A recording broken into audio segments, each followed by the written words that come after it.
Eluru sub registration కార్యాలయంలో నకిలీ పత్రాల సృష్టి, అక్రమ రిజిస్ట్రేషన్ల దందా వెలుగు చూసింది.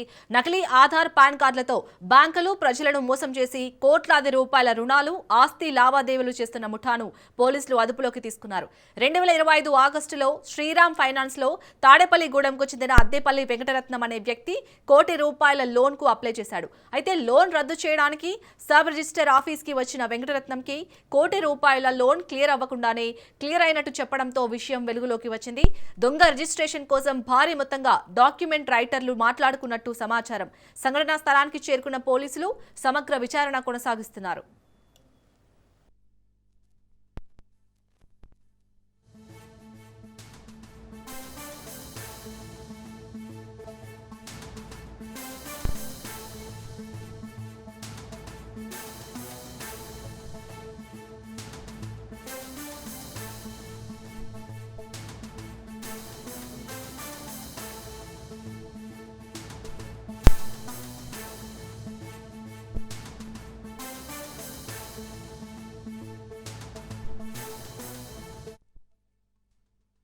ఈ రోజు న్యూజివీడ్ సబ్ రిజిస్టర్ ఆఫీస్ పరిధిలో అనంతపల్లి సంబంధించి ఒక డాక్యుమెంట్ పెట్టారండి. అది ₹1 లోన్ నిమిత్తం ₹1 లోన్ తీసుకుని 2023 సంవత్సరంలో ఆ లోన్ క్లియర్ అయిపోయినట్టుగా న్యూజివీడ్ సబ్ రిజిస్టర్ ఆఫీస్లో డాక్యుమెంట్ పెట్టారు. తీరా మేము పరిశీలించగా ఎవరైతే ఇక్కడ పర్సన్ వచ్చారో ఆ పర్సన్కి శ్రీరామ్ ఫైనాన్స్కి ఎటువంటి సంబంధం లేని తెలిసి సంబంధిత శ్రీరామ్ ఫైనాన్స్ వారికి, సంబంధిత పోలీస్ వారికి ఇద్దరికి కూడా మేము మ్యాటర్ ఇన్ఫార్మ్ చేసామండి. ఇన్ఫార్మ్ చేసిన తర్వాత వాళ్ళని రెడ్ హ్యాండెడ్గా పట్టుకొని పోలీసులకు అప్పచెప్పడం జరిగిందండి.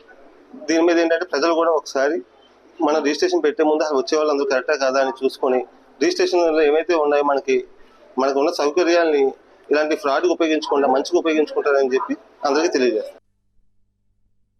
నా పేరు నాగేంద్ర అండి. నేను శ్రీరామ్ ఫైనాన్స్ డివిజనల్ మేనేజర్ అండి. ఏలూరు క్లస్టర్ తాడేపల్లిగూడెం బ్రాంచ్లోని అద్దేపల్లి వెంకటరత్నాజీ అనేసి కస్టమర్ ₹1 లోన్ తీసుకుని మన శ్రీరామ్కి సంబంధం లేని వ్యక్తి దొడ్డి నాగార్జున అనే వ్యక్తి, శ్రీరామ్కి దొడ్డి నాగార్జునకి ఎటువంటి సంబంధం లేదు, కానీ ఆ దొడ్డి నాగార్జున అనే వ్యక్తి నేను ఒక డివిజనల్ మేనేజర్ అని చెప్పేసి ఆ ₹1 లోన్ మా శ్రీరామ్ క్లియర్ అవ్వకుండా సబ్ రిజిస్టర్ ఆఫీస్కి, నూజివీడ్ సబ్ రిజిస్టర్ ఆఫీస్కి వచ్చి క్లియర్ చేయడం, రద్దుపరచడం జరిగింది. రద్దు చేయడానికి వస్తే మాకు సబ్ రిజిస్టర్ వారు మాకు తెలియజేయగా మేము వెంటనే వచ్చి పోలీసులు కంప్లైంట్ ఇచ్చి ఈ దొడ్డి నాగార్జున్ని వెంకటరత్నాజీ, అద్దేపల్లి వెంకటరత్నాజీ కొడుకైన వెంకట్ను కూడా మనం పోలీసు వారికి అప్పచెప్పడం జరిగింది.